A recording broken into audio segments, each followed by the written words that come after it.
Hey guys, welcome back to Girl You're Cancelled. So today we have the gorgeous Abbie on with us, and I'm just going to put a little disclaimer out there now. Some of the topics we are talking about today are a little bit of sensitive material, and just putting a little trigger warning out there now. So yeah, I just want to make everyone aware of that. So do you want to start by asking Abbie the first question? Yeah, of course. So if you could, would you just like to tell us a little bit about your fertility journey and things like that? Yeah, so in 2020, I had my first miscarriage. Didn't realise I'd had a miscarriage. I'd split up with my partner at the time. Took a test, come up positive, but 2 days later, I come on what I thought was my period. So didn't really think much of it. I hadn't told anyone because I'd split up with Anthony, and I was like, I don't want anyone to know that I'm going to be a single mum, do you know what I mean? Like, until I can get my head around it. Mm-hmm. And I'd never really thought about, I never thought I wanted kids. It just didn't cross my mind.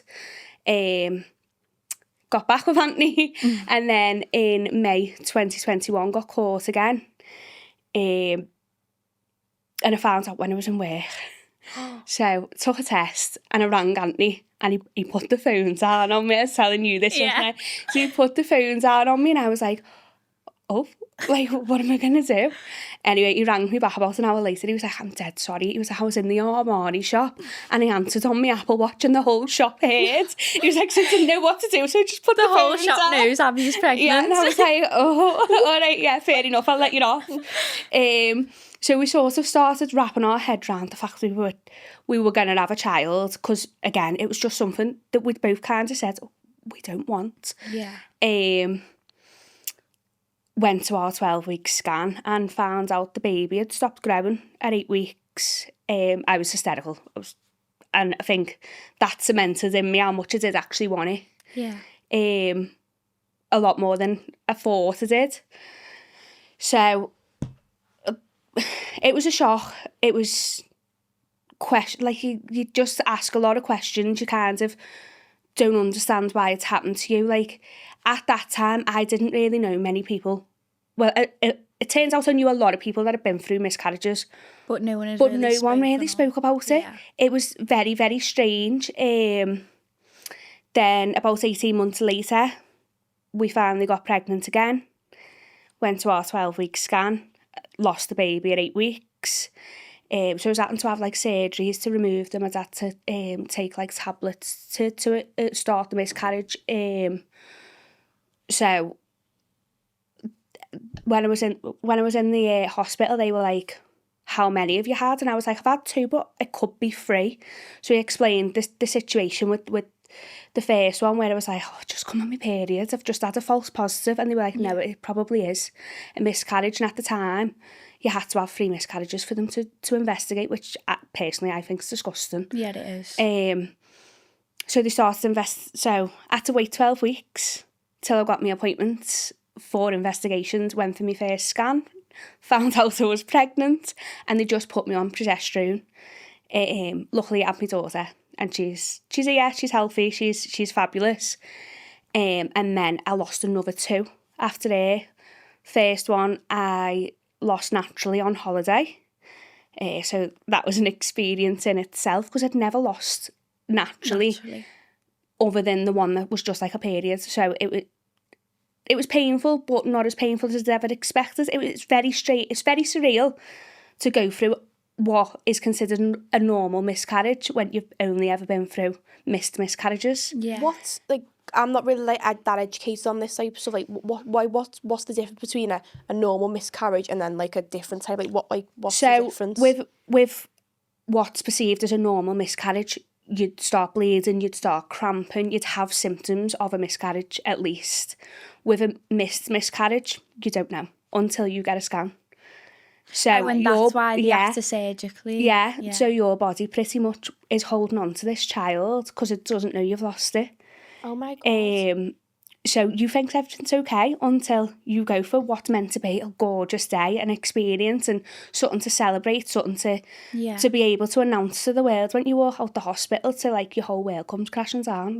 It's just so unexpected. Because you've never had any symptoms. Yeah. So then after that one, I had another one, and I had to have that one surgically removed. And when I went in, it was the fertility specialist at the hospital who was doing the surgery. And he was like, I want to see you, and I want to see you as soon as I can. He was like, you're not waiting on the waiting list again. We need to get you in. And I was like, no, I've had a baby, like, it's fine. And he was like, no, let's get you in. And I've now been diagnosed with something called APS, which is antiphospholipid syndrome, which means I've got thick blood. So I get blood clot. I can clot a lot easier. So when I'm pregnant, the blood clots in the cord and the placenta, which makes the baby pass away because obviously it's not getting the nutrients and the feed that it's meant to. Yeah. And I think it was about 2 weeks after the diagnosis, I found out I was pregnant again. And I'm now on blood thinning injections daily to like basically make sure I don't miscarry again. And so far so good. Yeah.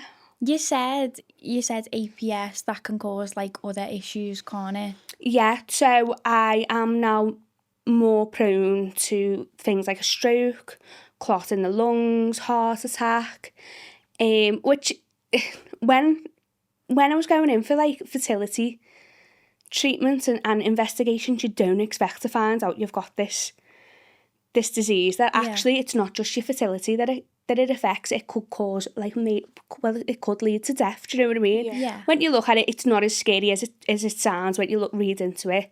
As long as you kind of live a healthy lifestyle, most people won't need like daily treatment, but I won't know until after I've had the baby. Yeah. And they run my bloods and that again. Because at the moment they can't like check if I need daily medication because obviously I've got to be on it at the moment. Yeah.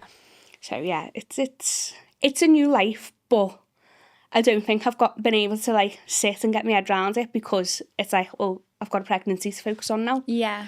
So Another little human being. yeah, another one. Honestly, that's like so crazy to me because I've actually never heard like someone actually like tell the story before about like what actually can happen and what does go on. Like that must have been like really hard to go through. It is, and then you find out how common miscarriages in general are. And I think that was the scarier thing. It's a little bit, since I've gone through it, it's a little bit more talked about. But when I, like, especially my first one, it was just starting. People were just starting to kind of talk about it and raise a little bit of awareness, but you had to look for it. Yeah. It wasn't like it just jump out at you or you could see someone trying to raise awareness. It wasn't. Yeah, so you feel very alone. You support like other people though as well, don't you? Yeah, so I joined a union. I was already in the union and I got talked into becoming a rep in the union, the CWU, for my old work. And I was like, no, I'm going through enough, like leave me alone. Yeah. And he was like, it might help take your mind off things, you'll have something else to focus on. So I reluctantly agreed, and then he talked me, I got talked into going for young workers rep. So instead of just like representing my office, I represented our branch was Merseyside. So like everyone in our branch under 30 I represented or like stood for.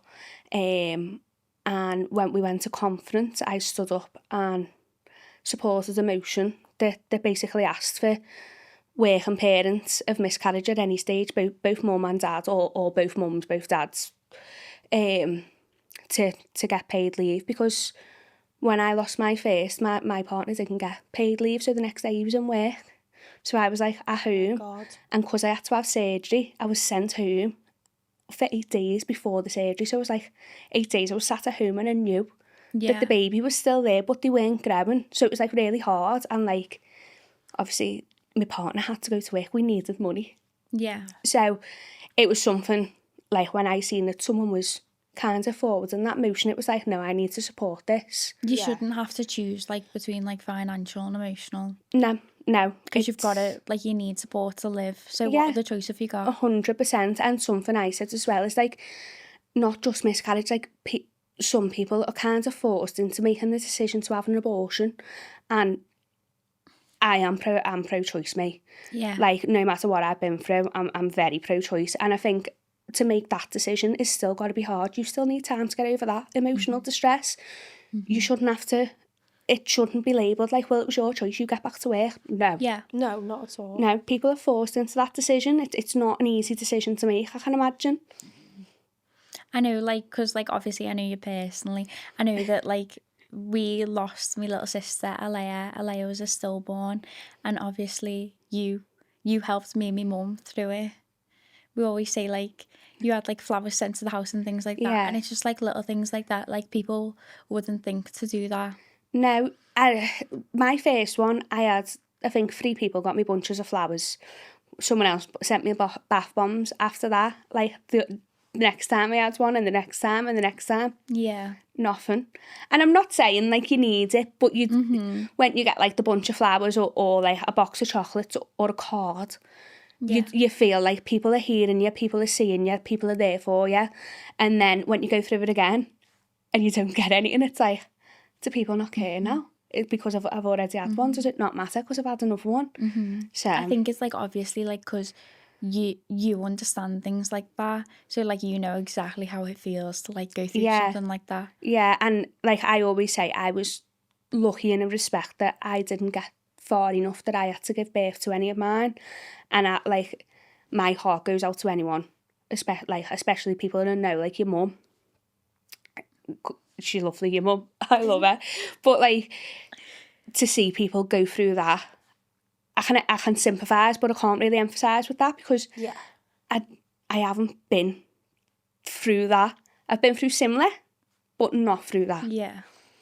Yeah, so, like, you could, like, obviously if you've met someone else who's been through similar things, you can relate to it on a certain level. Yeah. But obviously, if it was in that kind of aspect, again, you could like, you know, like, be there for them, that kind of thing, but you couldn't exactly, like, relate to them. No, if you get what I mean. only to, like, a certain point. Like, I think losing a child, no matter what, at any stage, which is why I stood up and said, like, no, like, because I think it's after 24 weeks, you're entitled to your full maternity if you lose a child after that, but you weren't entitled to a thing before that. It literally depended on your workplace. So I was lucky. I worked for Royal Mail, which was very male dominated, but at the time my manager was a woman, so she was dead understanding. And I'm not saying if I had a male manager he wouldn't have been, but I do feel like that really they helped. have them, like, maternal instincts, don't they? Yeah. Especially if they've had kids themselves as well, they'll get it. Yeah, so she was like really good. It was like, stay off, take as much time as you need. And then when I went in, because everyone in the office had knew I was pregnant, they also then knew I'd miscarried. I had, like, a breakdown and she, like, sent me off to Costa. She was like, just come on, wait until they've all gone out on the rounds and come back. So it was like, yeah, she was dead good with me. And as I say, I was lucky because my partner didn't get nothing. So, you know, obviously, like, you're pregnant now and you've got your daughter. Are the hospital, like, more supportive? So Fertility, I had 2 early scans with, and then they sent me off the books because I got past the 8 weeks, which is what they done with Aura. So I kind of expected it. Now I'm in, like, maternity's hands. So I went to see a consultant and I was speaking to your mum and I was like, what happened when you went to see a consultant? Because obviously I knew your mum did with your little brother. And she was like, oh, you get scans. So I was excited. I thought, I'm going to. Like, they're going to have to make sure, like, the blood's flowing and all that. I think she had them, like, every 2 weeks with Rowan. Yeah. And then they didn't scan me. I waited over an hour and I'm terrible. Like, because the majority of my miscarriages are found out at a scan, any scan. Like, anxiety. My anxiety goes through the roof. So I was sat there, like, dead anxious. My fellas sat there, dead anxious. And then we get called through and it was just like, what do you know what birthing plan you want? And I was like, and he's like, how are you feeling? I was like, I'm dead anxious. Like, I don't know if the baby's okay because I'm not at a stage where I can feel them. I haven't had a scan for a few weeks. Like, I haven't been to my midwife to hear that. And he was just like, well, it's normal, isn't it? And I was like, oh, right, okay. And then I come out. So I said to him, I was like, am I going to get extra scans because I've now been diagnosed with this APS? And he was like, why would you? And I think I just got a really bad consultant, to be honest. I think you must have. Because, that's awful. Yeah, well, I've come out and then all of a sudden I got these extra scans through, like appointments through. And I was like, that's strange. And I see me local midwife the next day, and they were like, it's him that's booked you in for them extra scans. He must have just been on one and then like thought, oh, she does actually need Yeah, like them. it was probably like after you left or something, he was probably thinking like, oh shit, like maybe I do need to like do something. And he's like, I'll just get them booked in. He probably felt a little bit bad, to be honest. So I mean, I've got to see a consultant a few more times. Whether it's him or not, I don't know. And then I've got to see like an anaesthetist and stuff, because I had an emergency C-section with my daughter. I've got to go over my notes and see if it's safe for me to naturally give birth or whether they recommend a C-section. Did you have a C-section with your daughter? I did, yeah. Did you? How was that? Oh, the C-section was great. Was it planned? No. An emergency? So were you meant to give birth naturally, but then they were like, you need to have a C-section? Yeah, so I went for my 38-week midwife appointments, and I was like, can I have a sweep? And she was like, no, we don't do them till 39 weeks now. And I was like, no, can I have one? And she was like, if baby's engaged, I'll give you one. Shouldn't really disclose that, should I? Because she wasn't meant to. So anyway, baby wasn't engaged. So she was like, I can't. All right. She took me blood pressure 3 times. She went, oh, you need to go to triage. So I was like, what? She was like, get up to triage. Your blood pressure's through the roof. So off I went. And then they monitor you every half an hour. You get your blood pressure done for so long. And it was fine. And I was like, oh. And then the last time they come in, they were like, right, we're going to do it again and then you can go. And I was like, okay. They done it and they were like, oh no, you need to be induced. Your blood pressure's through the roof. So I was booked in for 2 days later to be induced. And then I was on the drip. I just didn't agree with the drip. So you're meant to have... That drip is... I've obviously watched 2 births now.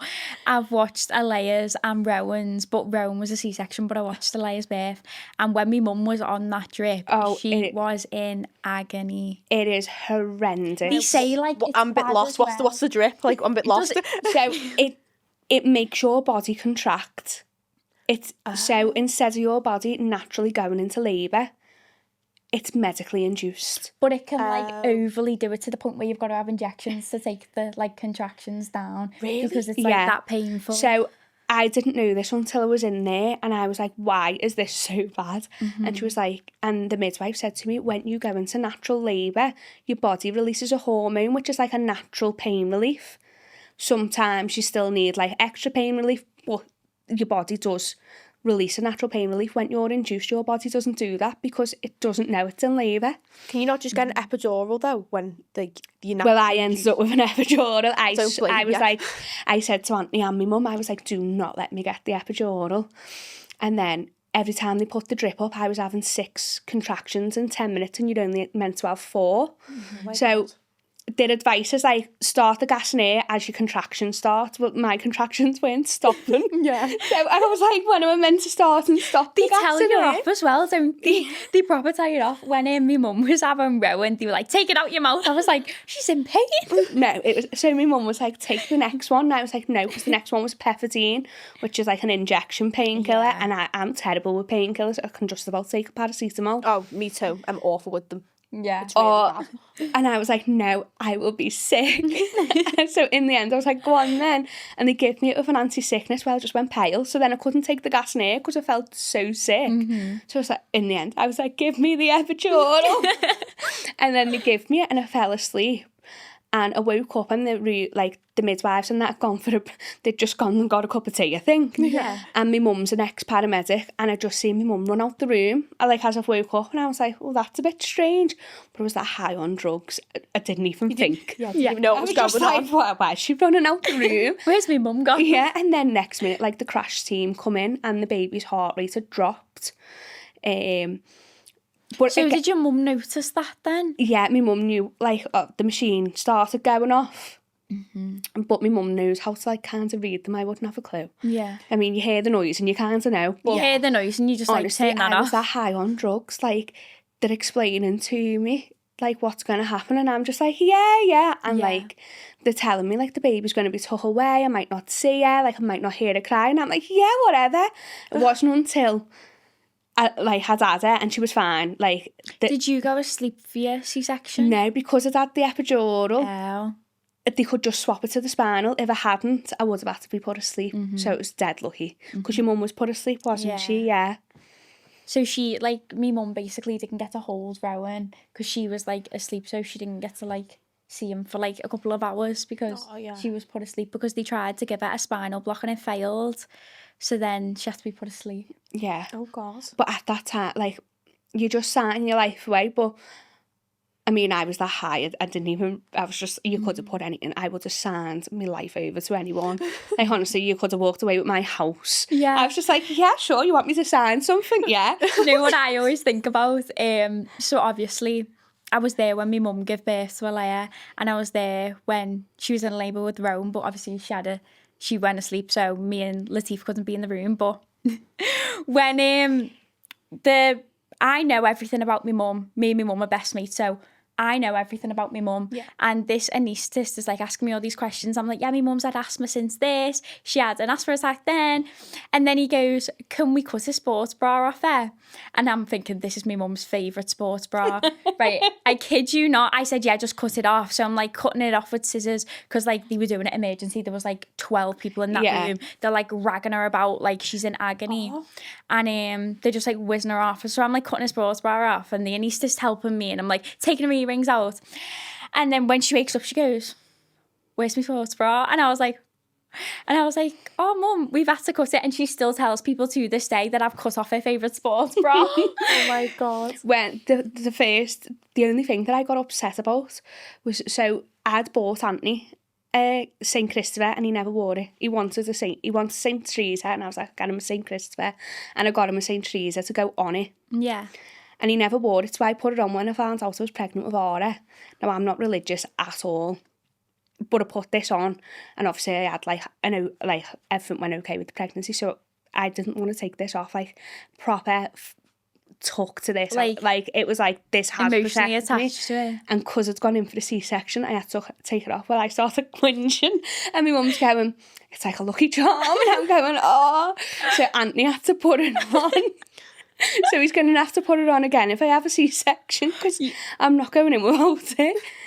I used to watch One Born every minute as a kid, like with my mum. I love watching Do you know that. where, like, I always think, like, anyone who has a C-section, hats off to you because I've had how many surgeries and I could not imagine being awake. And they, like, cut you open, they, like, pull the baby out.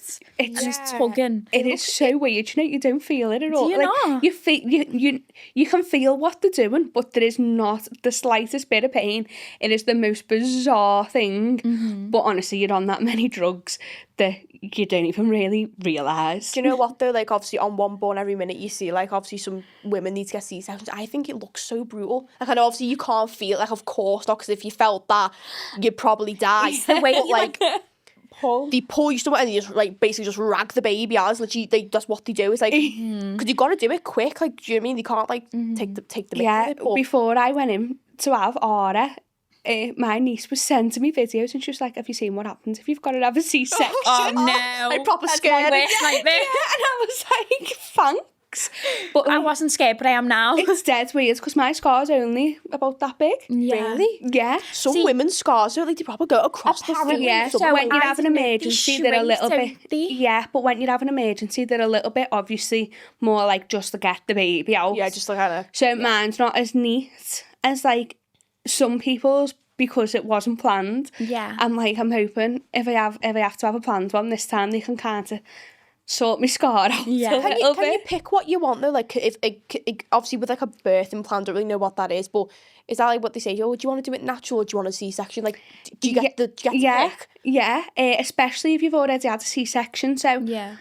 But even if it's your first one and you're like, no, I can't give birth, like I am petrified, they will offer you a C-section. That is good though, because I know obviously some women do have quite traumatic pregnancies when they're giving it naturally. Yeah. So I think it is really good they do give you that option if you need it. Yeah.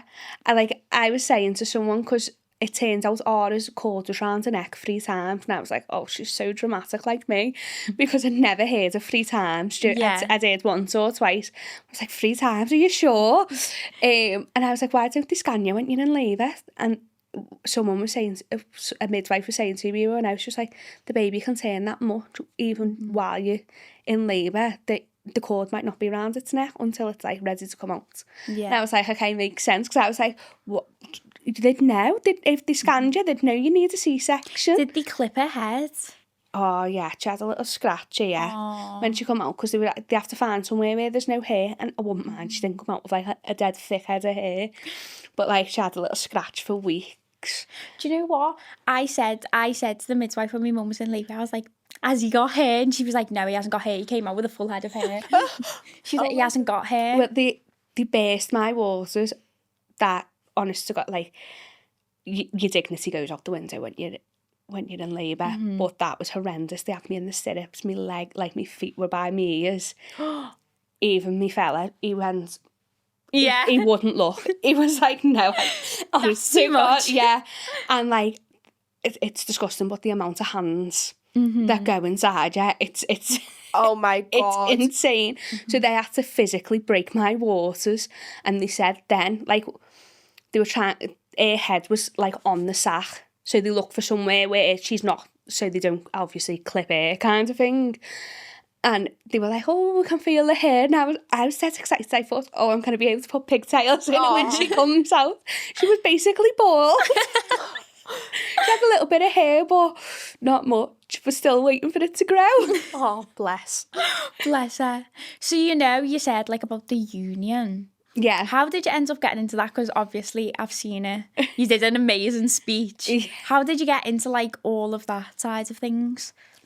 I just got talked into it, honest. Like, so Dave, who talked me into it, is like one of my favourite people in the world. Like, because he's talked me into something, and now I'm dead passionate about unions. I'm like, join the union.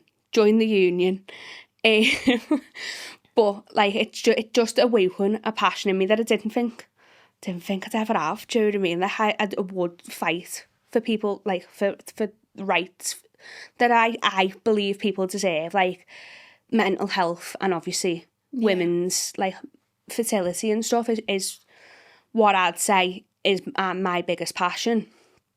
But yeah, he was going. So he was the local rep of our delivery office, and he was going up to branch level to be the union learner rep.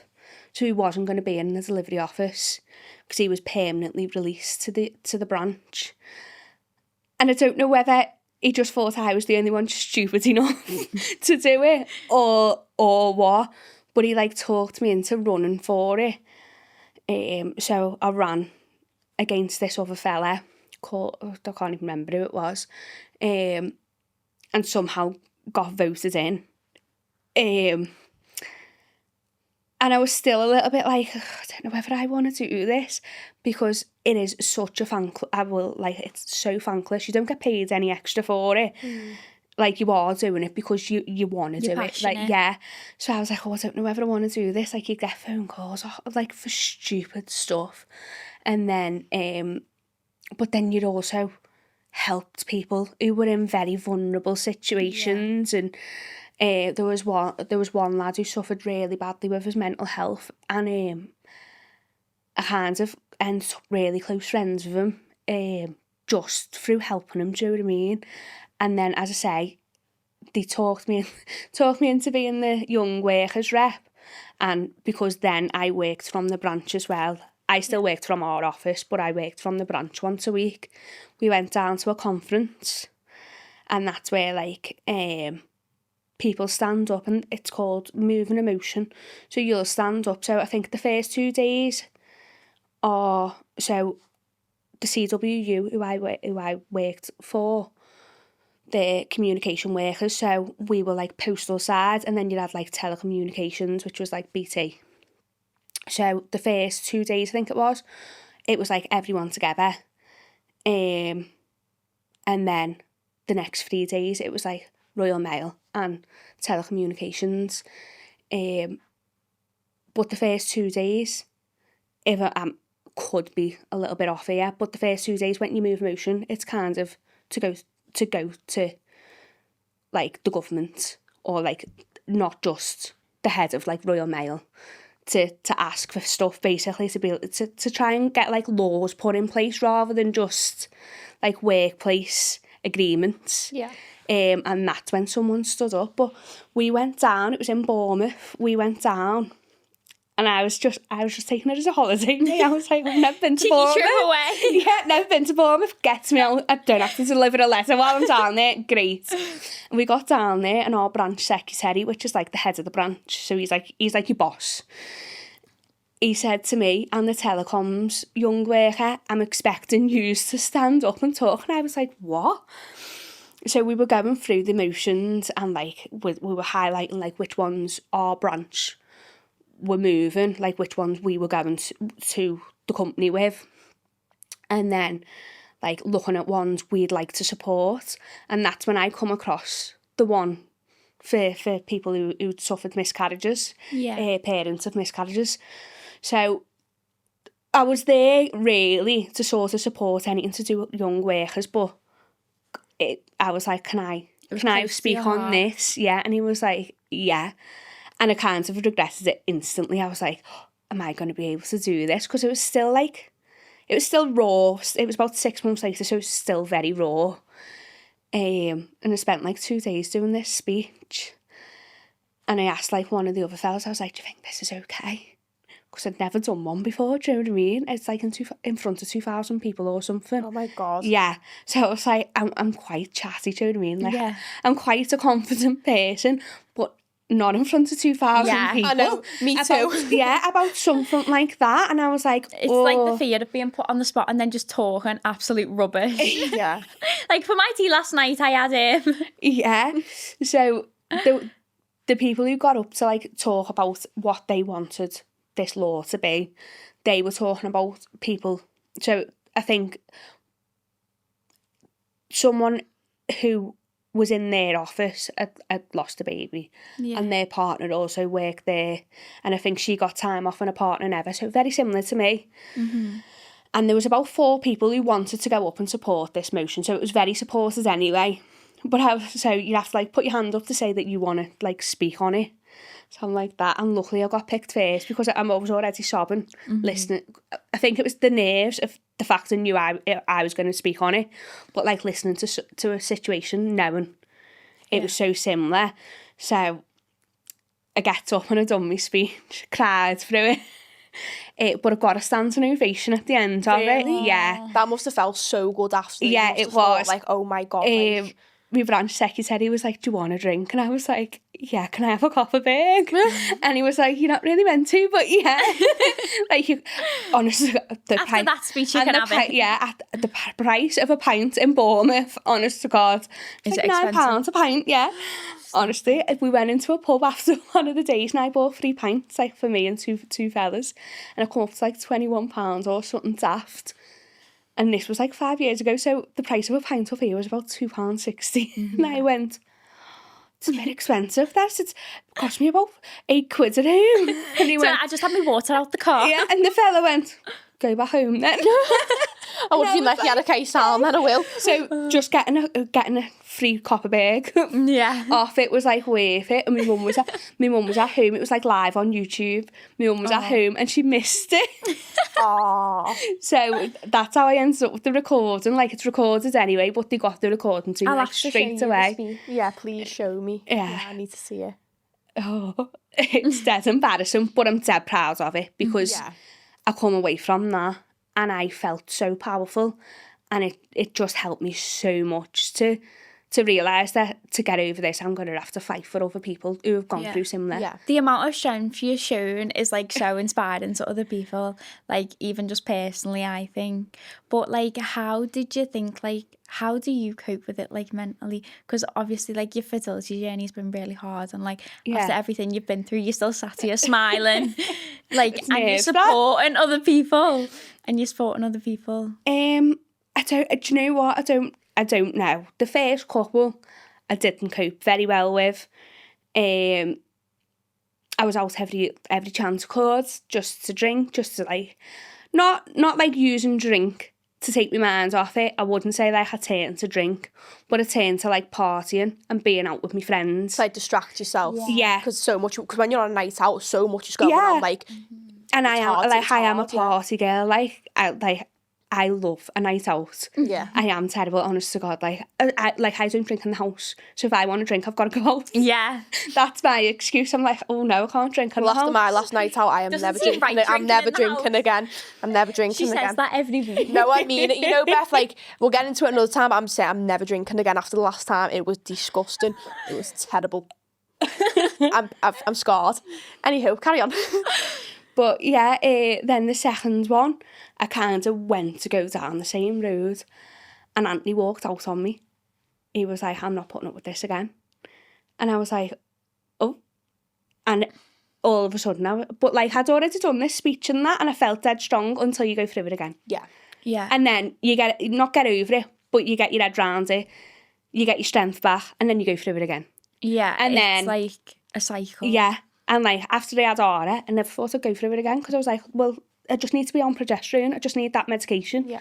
There's like going through it once And it didn't then there's work going again. through it like Yeah. the amount of times that you have. Yeah, Yeah, it was, so- that must have been like a recurring cycle for you for like years, and you're probably thinking like, when's it going to end? Like, Yeah. But like, my fertility doctor was like, I don't know how you manage to carry full term without being on the injections with your daughter. Like, she is a miracle, basically. So I'm like, oh, No. I have to remember that when she's being that naughty. Yeah. She's that cute.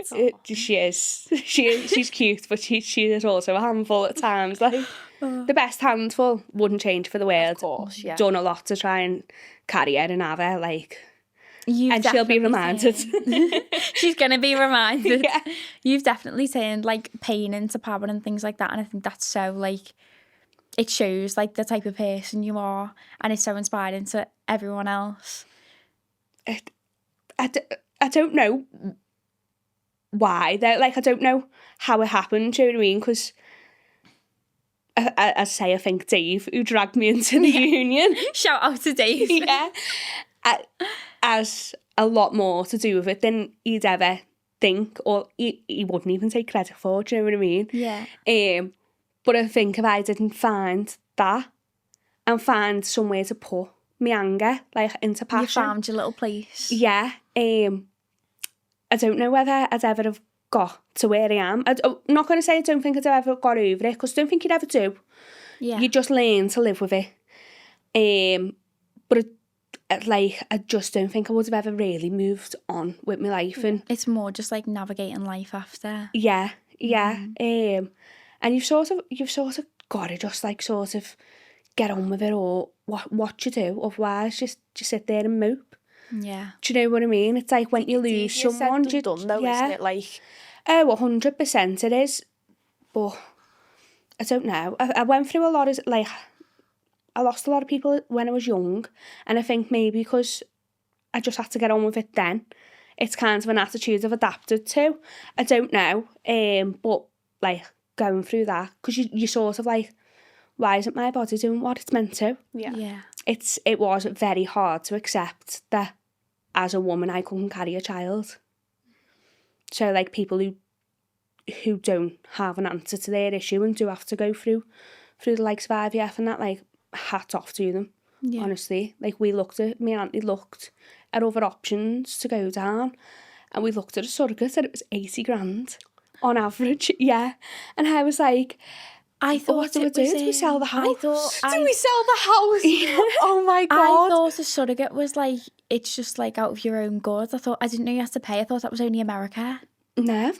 In the UK, on I average, just it's thought, like, £80,000 for a surrogate. I just thought that you kind of just paid for them to be comfortable, because in America, Yeah, that's what I they do. thought They just that. pay the medical expenses and all that. I didn't think I Yeah, had to the medical expenses. Have you seen the medical I know, expenses? yeah. I know, yeah. It's probably a lot more. Like, There but might be people who do it out of the goodness of their own heart. I don't doubt that. But it's like, But if fine, you that's Google all. it, on average, it's £80,000. Yeah. So I was like, well, we can't. We can't We've learned afford. something new today.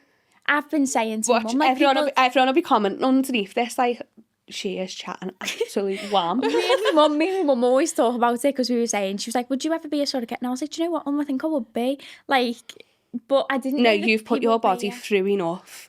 Like, you just have your own babies for your own sake. Yeah, they'll be having babies for other people. I know, but like good, when my heart the breaks. money's amazing, but don't be doing that. No, but I didn't know you got paid for it. I thought like if I met Now someone, she's like, I am definitely doing it. if I met someone and they couldn't have a child and they like Yeah. really wanted, I think I'd do it for them. But if it was like one of my friends though, I wouldn't charge them. I'd do it out of my own Yeah. goodwill. I 'cause, feel like my maternal though, I couldn't part with a No. baby that I've That's why I grown. couldn't do it. And this is coming from someone who didn't think they wanted kids, do you know what I mean? Yeah. But even back then, I would have been like, oh no, I couldn't do that for someone. And not for selfish reasons, like, oh, I don't want to put my body through it, but just in case it did pop out and I did want a child, do you know what I mean? To it, Yeah, like, I like, as I say, like, must be the strongest people in the world. Yeah. Because I don't know how you carry a child and then hand Because it they over. literally have the baby and they go to Yeah. take it away. And when they've literally grew that human in them for 9 months, like, because I imagine you grow attached to it, like, 'cause obviously, like, they, like, obviously with your daughter, you probably think, you know, you were inside me, like, you, like, Yeah, you it blows my mind, you know, and it's always fun to creep me out. Yeah. It is a bit weird when you think I about it, always isn't look it? at my mum and I'm like, 19 years ago I was inside you. No, and it's I'm like a human. I know, but it's weird, like a full-grown Yeah, human. it's like nearly 2 and I'm like... But it's like I had an anterior placenta, so my placenta was at the front. So I didn't get all, like, you know, like when you watch the videos and you can see the hands and that. I didn't get none of that because that knocks me. Honestly, like, I wouldn't be able to sit there and watch my stomach move. Or like when you see when there's like a foot like kicking into someone's stomach. It's weird, isn't Yeah, it? like sometimes you can literally see like the actual foot and the toes and everything, No, can't see. you? No. It is mad, isn't it? Like a literal human grows inside you. I get a bit weirded out by pregnancy, like just because of that side of things, because I just can't comprehend the fact that there's like a human gonna come out and it's gonna turn into a person, but right now it's inside. Like, it just creeps me out a bit. Do you know what like, I just think? It's magical. I just think it's so weird. Like, this grows inside you, and then it comes out of your vagina. Like, honestly, like, I just think that's crazy. I haven't experienced that yet. I get like, you know, like when you see them, I always see them on Facebook, you know, where it's like the baby's head engaged and it's like basically like your vagina, like huge. So you're dilated and You're like see 10 the head. centimetres. I just can't comprehend that that's going to happen. No, Human body's weird. I didn't get to 10 centimetres. I only got to 4 before they were like, right, get it down.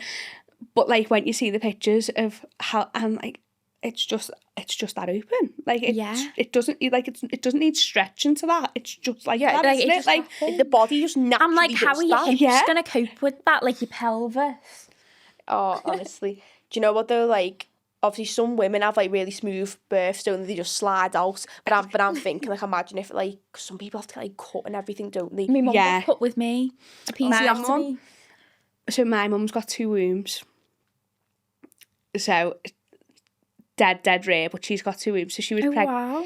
My mum was pregnant in the other womb and then got pregnant with me in another womb. Whoa, that's weird. That's mad, that. Yeah. So there was 3 weeks between me and what would have been my twin, because we would have had to have been born on the same day. Yeah. But she lost the other baby. But when I was growing, I grew into her ribs, so I broke her ribs. Yeah. Whoa, that's mad. So they had to break her waters early, and she said the midwife broke her waters and turned round to wash her hands, and as she turned back around, I was on the bed. I just that's how just quick like it was. slid out. So because I was in the hospital waiting to like go onto this drip and have my waters break, my mum was like, you best make sure I'm there before they break your waters, just in case. Just in case. Break my waters, I was still there. Too. 9 hours later waiting. It's like, oh, come on, C-section. And Arda's not sliding out like me. Yeah, my fella turned around, he was like, I can't believe they've made you go through that for that long, when they could have just cut you open and got it out in 10 minutes. No, it is bad, like. Oh no, wow. I think he was like watching the Everton match and everything. He jumped up and cheered when they scored, and I was like, sit down. I'm in labour. I know, I feel like fellas don't take it seriously, or they'll faint or something when it's happening. Like it's to be about fair, them, innit? yeah, it's all about them. Yeah, he wasn't that phased until I was a screamer. I was like dead sure I wouldn't scream because I'm normally dead good in pain. I normally go quiet, like complete opposite. Yeah. Oh no, I was a screamer. And all of a sudden he was doing breathing exercises with me. My mum, the ex-paramedic, sat at the bottom of the bed, laughing her head off, just like munching away while I'm nil by mouth. Honestly, I was always allowed to Lucasade sport. My mum's like got all these sweets, like laughing. When it was over, Auntie went, I thought your mum would have been better than she was. I was like, same. She's like, what do you want me to do? Help me. Help. Do you know what though? When my mum got induced and we were sat, there's like a 6-hour clock room, you know, where they put the pessary in, and you sat in the induction suite. There's like 3 rooms, and you sat and you're watching this 6-hour clock or something. And down the hall there was this woman screaming, and me and Latif just looked at each other and we were like, oh my God. And we were sat there, my mum was like, I've got to do this now, because this woman was screaming. Like, you would have thought, like, I was like sat there, I was like, no, I'm a bit scared to go out there now. And people came in and was like, there was just another baby been born. And it was like the scariest thing. I've never heard a scream like I it. would have said it might have been me, but I know we weren't there on the same day. Honestly, I was so embarrassed, but I couldn't stop. You're walking out like that. Oh I was going to the midwives, like, oh, I'm so bad at this, aren't I? And they were like, no, you're doing great. I was like, don't lie to me. Oh my God. Oh, I was going to Anthony, I can't do this. And he was going, you've got it. You've got it. You've got no choice now. Yeah. You can. I was going, oh, It's all right for them to say, though, you can when you're sat there like, I can't. They get it easy, honestly, don't they? They yeah. don't get periods. Yeah, or men nothing. don't get it when in that aspect. Like, we bring literal humans into the world, Yeah. and they just don't get it. But no, he's broke both bones in his forearm, so nothing compares to that. oh, definitely not. No. No, he Hope was. you're doing well. He was dead good. I will give him that. He was brilliant. He was. When the going got tough, he eventually like pulled his finger out and was like, "Well, Sandy's not doing anything down there, is she?" So I think I best start. But then when you go in for the C-section, only one of your birthing partners allowed, and he said to me, "Oh, do you want to go?" My mum was like, "No, you're the baby's dad. Go on, you It's need to your go." child. I think he was just being polite, like, but no, in that situation, just put the gown on and It's go. your baby. That's so funny. Oh, Wow. one of a kind. Well, that was a very eventful chat. I love this. But honestly, thank you so much for coming on. Thank Oh, no, you so thanks for much. having me. We really appreciate it. Like, you definitely got to spread so much awareness, and I think you should start social media. You're a If big I'm honest. inspiration of mine anyway. Yeah, I actually think you should start social media, because that would blow off on Do you know social what? media. I was going to try and do like a day in the life of like a pregnant girlie with APS. I can't work TikTok. I'm 30 now. Do you know what I mean? I'm like, I'll give you I'm some one of the tips. ads. Beth will These give you now. the tips. Like, you need to do TikTok. Like, honestly, I reckon you proper blow up on TikTok. I know, like, personally, the amount of people that you've like inspired and things like that, and like if I say to people around me or like anyone, like Abbie, like ask Kelly. Abbie Kelly, because I don't call you Abbie, I call you Abbie Kelly, but like honestly, like yeah, I'm so grateful to have you here. oh no, I made up. You'd ask me. Like, I was telling someone I was coming on here and I was saying how much of an inspiration you are, because I just think like, even as a child, like, I remember one day your mum going mad at your auntie because she'd use just scissors on Misha's nails, and that's always sticks in my head. But like, even as a kid, like, Bethany went through so much, but she was always the smiley kid, like little Miss Smiley. You used to win, didn't you? We were talking about that before, wasn't To we? win awards every year at dancing called Little Miss Smiler and Little Miss Chatterbox. Yeah, I I used love to get that. little Miss Alcoholic. I love that. Oh, well, yeah, honestly, like, just thank you again for coming on. Like, we honestly appreciate it, and yeah, Thank you so much for watching, guys. and we will see you again next week. Bye.